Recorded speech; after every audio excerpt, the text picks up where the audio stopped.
पंचक Lakshmi सूत्रम astro में आप सभी का बहुत बहुत स्वागत है। सभी दोस्तों को नमस्कार। जनरल एस्ट्रोलॉजी सीरीज में आज मैं जिस टॉपिक की बात करने वाला हूँ वो है पंचक। पंचक की बात आज मैं इसलिए कर रहा हूँ कि एट प्रेजेंट पंचक लगे हुए हैं और मृत्यु पंचक इस बार चल रहा है।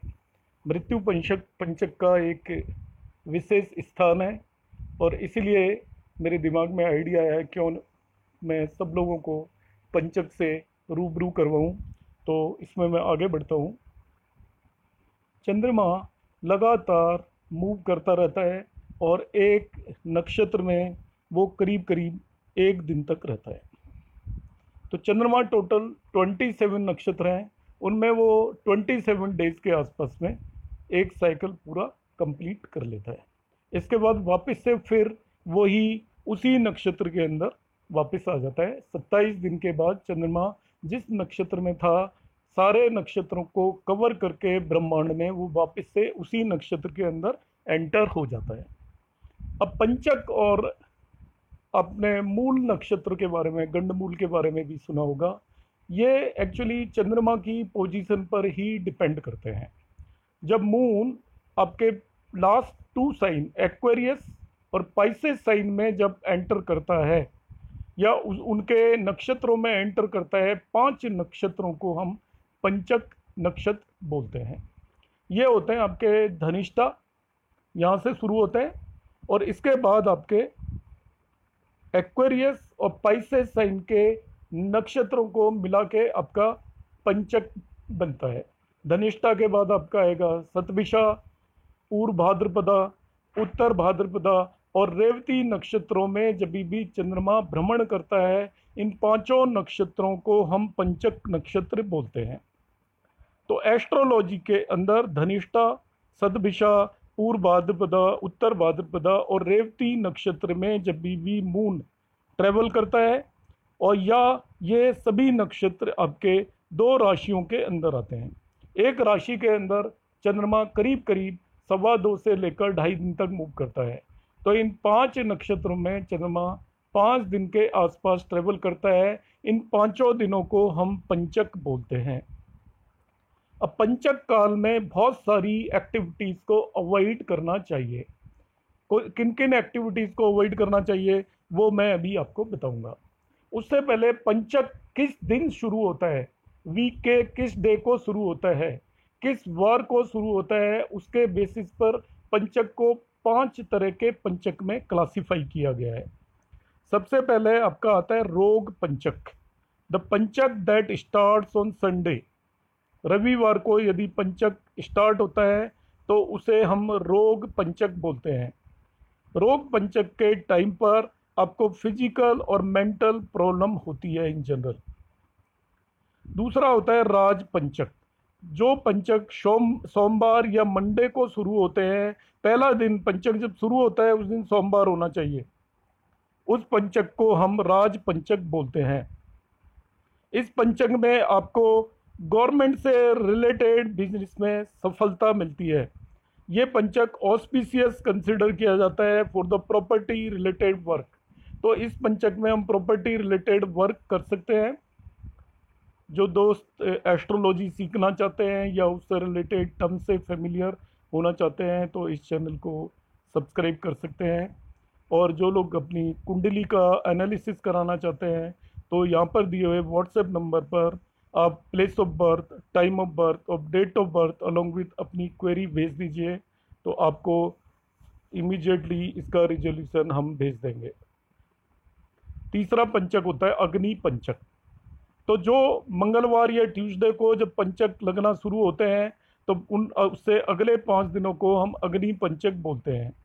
इनमें कोर्ट और लीगल रिलेटेड मैटर्स में फेवरेबल रिजल्ट आते हैं, मगर इनको कंस्ट्रक्शन वर्क स्टार्ट करने के लिए, टूल से रिलेटेड वर्क स्टार्ट करने के लिए, मशीनरी वर्क स्टार्ट करने के लिए अशुभ या इनऑस्पिशियस कंसिडर किया जाता है। लीगल मैटर्स और कोर्ट मैटर्स में ये ऑस्पिशियस होते हैं। चौथा जो पंचक होता है जो आपका सैटरडे से शुरू होता है उसको मृत्यु पंचक बोलते हैं।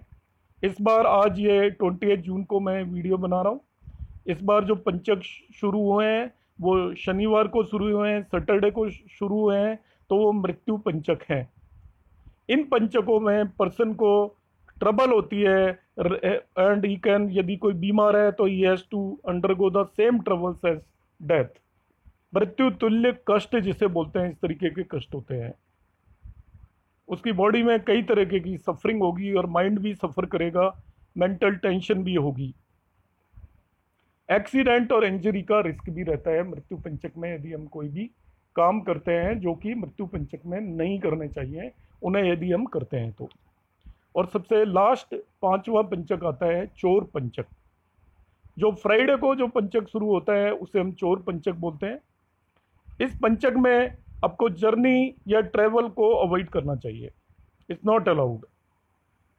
चोर पंचक के टाइम में हमें कोई उधार लेना देना भी नहीं करना चाहिए, बिजनेस रिलेटेड रिस्क भी नहीं लेने चाहिए, नहीं तो हमें नुकसान होता है। तो जब भी पंचक आपका फ्राइडे को शुरू हो, आप देख सकते हैं, किसी एस्ट्रोलॉजर की हेल्प ले सकते हैं, तो हमें उससे अगले 5 दिनों में बिजनेस से रिलेटेड ट्रांजेक्शन्स नहीं करने चाहिए, नहीं this can cause lead to wealth erosion, आपको नुकसान होगा और आपकी वेल्थ कम हो जाएगी। What to do and what to avoid during the panchak period. तो यहाँ पर हम बताएंगे क्या हमें करना चाहिए और क्या नहीं करना चाहिए। हाउस वार्मिंग, अपग्रेडिंग राइट्स, भूमि पूजन, रक्षाबंधन एंड भाई दूज कैन बी सेलिब्रेटेड। ये सभी चीज़ें आप कर सकते हो पंचक पीरियड में। मैरिज, मुंडन और नामकरण संस्कार, इन्हें हमें पंचक पीरियड में परफॉर्म नहीं करना चाहिए। इसके अलावा how to avoid the effect of panchak. किसी भी नेटिव को पंचक पीरियड में साउथ डायरेक्शन की ट्रेवल नहीं करनी चाहिए, यात्रा नहीं करनी चाहिए। अब आपका पंचक पीरियड हो गया आज के टाइम में, तो अवॉइडेबल नहीं होती। कई बार यात्रा, आप जॉब कर रहे हैं, कोई बिजनेस कर रहे हैं, ज़रूरी है तो आप यात्रा कर सकते हैं, मगर उस केस में आपको हनुमान भगवान की पूजा करनी चाहिए और आपको फ्रूट्स वगैरह वहाँ पर दान करने चाहिए। इससे आपका जो पंचक की वजह से जो नुकसान होता है उसको आप मिनिमाइज कर सकते हो। किसी भी नेटिव की यदि घर में किसी की डेथ हो जाती है ड्यूरिंग पंचक, ऐसा माना जाता है कि पंचक में जो भी आप काम करोगे वो 5 बार रिपीट होता है।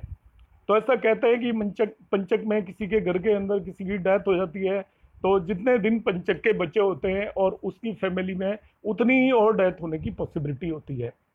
तो इसको अवॉइड करने के लिए वो क्या करते हैं, ग्रास आती है जिसे डाब बोलते हैं, उसके आपके पुतले बनाते हैं या आटे के पुतले बनाकर उस जिसकी डेथ हुई है उसके साथ कुश आती है या फ्लोर के पुतले बनाकर उसके साथ उसका भी हम अंतिम संस्कार कर देते हैं पुतलों का।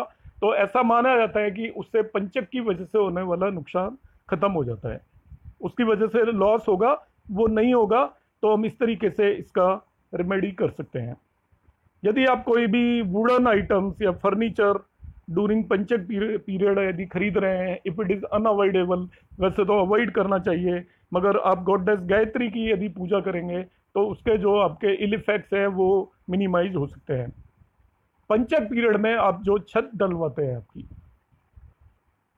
तो छत भी नहीं डलवानी चाहिए। आपने बिल्डिंग बना ली और उसकी आप छत डलवा रहे हैं, making of the roof of the house नहीं करनी चाहिए। मगर आपको लग रहा है कि बिल्कुल अनअवॉइडेबल है, आज के टाइम में हम इतने दिन तक रुक नहीं सकते, पंचक 5 दिन तक चलते हैं, लेबर नहीं मिलती और कई तरह की प्रॉब्लम्स होती हैं। तो यदि आपको करना ही है तो जो लेबर काम कर रही है उसमें आप स्वीट्स डिस्ट्रीब्यूट करिए, बल्कि सबको 1-1 किलो लड्डू दे दीजिए। तो इस तरीके से आपका पंचक में जो इल इफेक्ट है उसको आप मिनिमाइज कर सकते हो।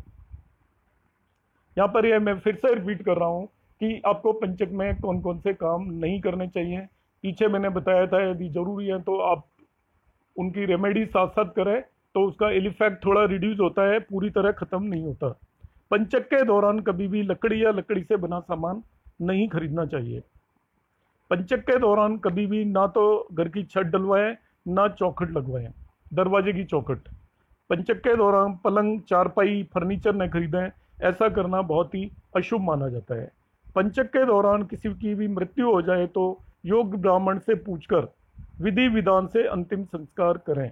मृतक के साथ 4 नारियल या लड्डू रखकर दाह संस्कार करें। पंचक के दौरान कभी भी दक्षिण दिशा की यात्रा न करें, इसे यमराज की दिशा माना जाता है। अब 2022 में लगे हाथ में आपको ये बता देता हूँ कि कब कब पंचक पड़ने वाले हैं। तो अभी जून मंथ है, तो जून मंथ के बाद आपका पंचक का पीरियड होगा 15 जुलाई फ्राइडे से लेके 20 जुलाई वेडनेसडे तक। तो मैं पहले ही बता चुका हूँ कि फ्राइडे को जब पंचक शुरू होता है तो उसे हम चोर पंचक बोलते हैं। इसके बाद पंचक आएगा आपका अगस्त मंथ में 12 अगस्त फ्राइडे से लेके 16 अगस्त ट्यूसडे तक। तो यहाँ पे भी आप देखिएगा वही चोर पंचक पड़ने वाले हैं। इसी तरीके से फिर सितंबर में आपका पंचक आएगा 9 सितंबर से लेके 13 सितंबर तक। फिर अक्टूबर में फ्रॉम 6 अक्टूबर टू 10 अक्टूबर, वो मंडे को है आपका पंचक। इसके बाद आपका नवंबर में 2 November to 6 November, and then in December it is 26 December to 31 December. तो दोस्तों, पंचक से रिलेटेड मैंने आपको यहाँ पर जानकारी दी और उससे बचने के उपाय बताए। आपको मेरा वीडियो कैसा लगा कमेंट बॉक्स में ज़रूर कमेंट कीजिएगा। आप सभी लोगों का मेरा वीडियो एंड तक देखने के लिए बहुत बहुत धन्यवाद। नमस्कार।